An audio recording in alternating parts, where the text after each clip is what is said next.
পুরনিয়োগ দুর্নীতি মামলায় গ্রেপ্তার রাজ্যের প্রাক্তন মন্ত্রী সুজিত বসু।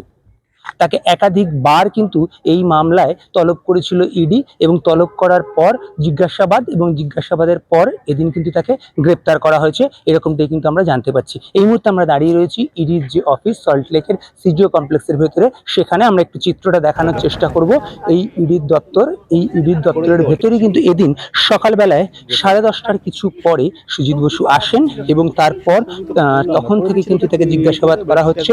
সুজিত বসুর সঙ্গে তার ছেলে এবং তার লয়ার দুজনেই ছিল এবং তারা ভেতরে প্রবেশ করে যায় এবং তারপর ঢোকার সময় যখন তাকে জিজ্ঞাসা করা হয় তখন কিন্তু তিনি সাংবাদিকদের কোনো প্রশ্নের উত্তর দেননি এবং তারপর কিন্তু তখন থেকে দীর্ঘক্ষণ জিজ্ঞাসাবাদ, এখনো পর্যন্ত জিজ্ঞাসাবাদের পর কিছুক্ষণ আগে আমরা যেটা দেখতে পাই যে তার যে লয়ার তিনি কিন্তু বেরিয়ে যান, যদিও বেরোনোর সময় লয়ার বলেন যে তাকে অফিসিয়ালি এখনো কিছু জানানো হয়নি, তবে তিনি কিন্তু এটাও বলেছেন যে তার ব্যক্তিগত কাজ আছে তাই তিনি বেরিয়ে যাচ্ছেন এবং তাকে জিজ্ঞাসাবাদের সময় থাকতে দেওয়া হয়নি, সেরকমটাই তিনি জানান। তারপর কিন্তু তিনি বেরিয়ে গেছেন এবং এই মুহূর্তে কিন্তু সুজিত বসু এবং তার ছেলে দুজনেই কিন্তু ইডির দপ্তরে রয়েছে। আমি আরেকবার চিত্রটা দেখানোর চেষ্টা করব।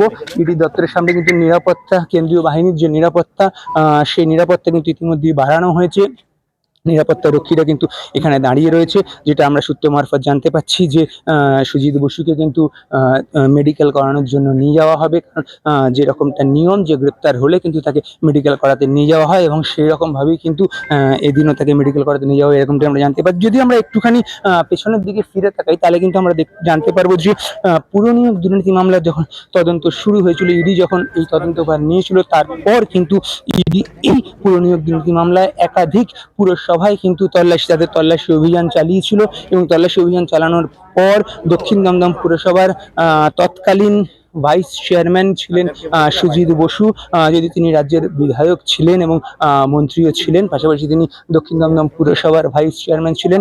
তাকে কিন্তু জিজ্ঞাসাবাদ করে ইডি এবং তাকে প্রথমবার জিজ্ঞাসাবাদ করার পর কিন্তু তার কাছ থেকে বিভিন্ন নথি এবং তথ্য নিয়ে চলে আসে এবং তারপর বেশ কিছুদিন বাদ কিন্তু আমরা আবার যেটা দেখতে পাই যে এই যে বিধানসভা ইলেকশন, সেই বিধানসভা ইলেকশনের কিছুদিন আগেই কিন্তু অর্থাৎ 29 তারিখ যে নির্বাচন ছিল সেখানে সুজিত বসু প্রার্থী ছিলেন বিধাননগর থেকে, সেই নির্বাচনের কিছুদিন আগেই কিন্তু তাকে ইডি দপ্তরে তলব করা হয়েছিল, তাকে সমন পাঠানো হয়েছিল, একবার দুবার তিনবার তাকে সমন পাঠানো হয় এবং সমন পাঠানোর পর তিনি কিন্তু ইডিকে প্রত্যেকবারই জানিয়েছিলেন যে তিনি নির্বাচনের কাজে ব্যস্ত রয়েছেন এবং সেই জন্য তিনি কিন্তু আসতে পারছেন এবং ইডি কিন্তু তারপর তাকে ক্রমাগতভাবেই এই নোটিশ পাঠাতে থাকে এবং অবশেষে তিনি হাইকোর্টে যান। হাইকোর্টের দ্বারস্থ হওয়ার পর হাইকোর্টে তিনি যখন তার এই যে নোটিশ পাঠানো হচ্ছে ইডির পক্ষ থেকে, সে বিষয়ে তিনি যখন হাইকোর্টে জানান এবং হাইকোর্টের থেকে তখন নির্দেশ দেওয়া হয় যে যেহেতু 29 তারিখ ইলেকশন অর্থাৎ নির্বাচনের দিন ছিল, তাই 1 মে তাকে হাইকোর্ট বলে যে ইডির দপ্তরে গিয়ে হাজিরা দেওয়ার জন্য এবং সেই মতো 1 মে কিন্তু সুজিত বসু ইডির দপ্তরে এসেছিল এবং সেদিনও কিন্তু তিনি তার সঙ্গে তার লয়ার এবং তার ছেলে ছিল এবং সেদিনও তাকে দীর্ঘক্ষণ জিজ্ঞাসাবাদ করা হয় এবং জিজ্ঞাসাবাদের পর তিনি যখন বেরোচ্ছিলেন তখন কিন্তু সাংবাদিকরা যখন তাকে জিজ্ঞাসা করে তিনি কিন্তু তখন সাংবাদিকদের প্রশ্নের উত্তরে জানিয়েছিলেন যে তিনি সব রকম সহযোগিতা করতে প্রস্তুত রয়েছেন, তার কাছে যে তথ্য চাওয়া হয়েছে বা যে ডকুমেন্টস চাওয়া হয়েছে সেগুলো তিনি সব ইডিকে দিয়েছেন এবং পরবর্তীতে যদি আবার তাকে ডাকা হয় তিনি আবার আসবেন। এরপর কিন্তু আবার ইডির পক্ষ থেকে তাকে নোটিশ পাঠানো হয় এবং নোটিশ পাঠানো তিনি সেই নোটিশ আসতে পারেননি, যেটা আমরা ইডি সূত্রে জানতে পেরেছিলাম যে শারীরিক অসুস্থতার জন্য তিনি কিন্তু আসতে পারেননি। এরপর তাকে এদিনের আসার জন্য আবার নোটিশ পাঠানো হয় এবং এদিন তিনি সকাল 10:30টার কিছু পরে ইডি দপ্তরে প্রবেশ করেন, সঙ্গে তার ছেলে এবং লয়ার দুজনেই ছিল এবং ইডি দপ্তরে প্রবেশ করার পর তারপর থেকে কিন্তু দীর্ঘক্ষণ ধরে জিজ্ঞাসাবাদ চলছে।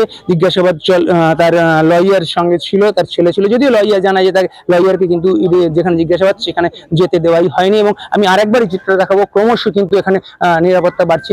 এই এখানে সেন্ট্রাল ফোর্সের জওয়ান যারা তারা কিন্তু দাঁড়িয়ে রয়েছে এখানে, এই গেট দিয়েই কিন্তু সুজিত বোসকে অর্থাৎ ইডির দপ্তরে প্রবেশ করতে হয় এবং সেই মতো এই গেট দিয়েই কিন্তু সুজিত বোস বেরোবে, সেরকমটাই কিন্তু জানা যাচ্ছে যে সুজিত যখন মেডিকেলে নিয়ে যাওয়া হবে সেখানে কিন্তু এখান থেকেই সুজিত বোসকে মেডিকেলে বের করা হবে। এবং এই যে তদন্ত, এই তদন্ত কিন্তু ইডি কিন্তু দীর্ঘদিন ধরে করছে। এই সুজিত বোসকে দিন যেমন গ্রেপ্তার করা হয়েছে, সুজিত বোসের পাশাপাশি কিন্তু রথীন ঘোষ তাকেও কিন্তু একাধিকবার ডাকা হয়েছে। যদিও রথীন ঘোষ কিন্তু একবারের জন্য এখনো পর্যন্ত ইডির দপ্তরে আসেনি, একাধিকবার তাকে কিন্তু ইডির পক্ষ থেকে সমন পাঠানো হয়েছে। এই একই যে পুরো নিয়োগ দুর্নীতি যার তদন্ত ইডি করছে, সেই পুরো নিয়োগ দুর্নীতি কিন্তু একাধিকবার রথীন ঘোষকেও ডাকা হয়েছে, পাশাপাশি সুজিত বসু তাকেও ডাকা হয়েছিল। যদি সুজিত বসু আসেন এবং সুজিত বসু এই নিয়ে দ্বিতীয়বার ইডির দপ্তরে এলেন এবং দ্বিতীয়বার আসার পর কিন্তু তাকে গ্রেপ্তার করা হয়েছে, সেরকমটাই কিন্তু আমরা জানতে পাচ্ছি।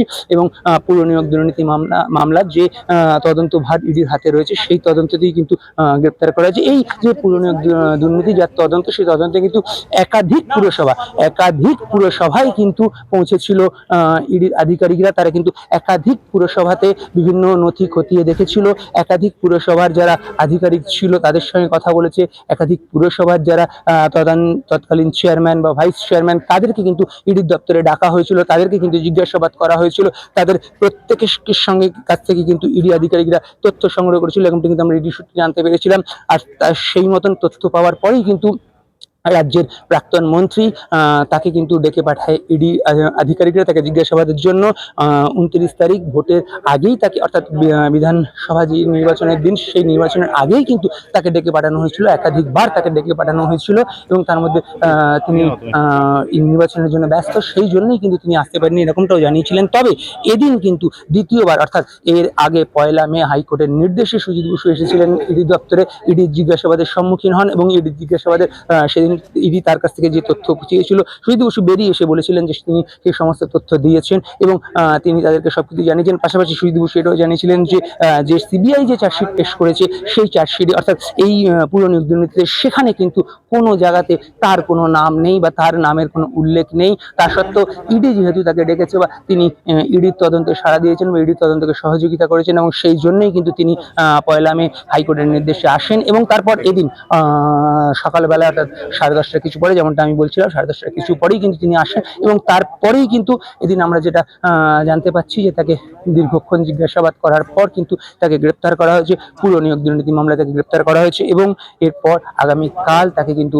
বিধাননগর এখান থেকে নিয়ে যাওয়া হবে এবং তাকে কোর্টে প্রডিউস করা হবে।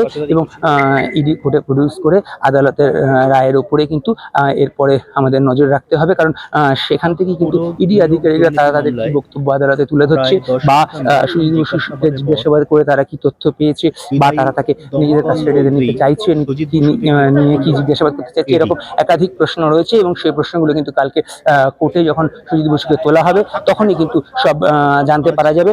এখন আপাতত সুজিত বসুকে কিন্তু গ্রেপ্তার করা হয়েছে। সুজিত বসুকে, যিনি রাজ্যের প্রাক্তন মন্ত্রী, প্রাক্তন বিধায়ক, তাকে কিন্তু এই মুহূর্তে পুরো নিয়োগ দুর্নীতি মামলায় গ্রেপ্তার করেছে ইডি। বিদায়ী।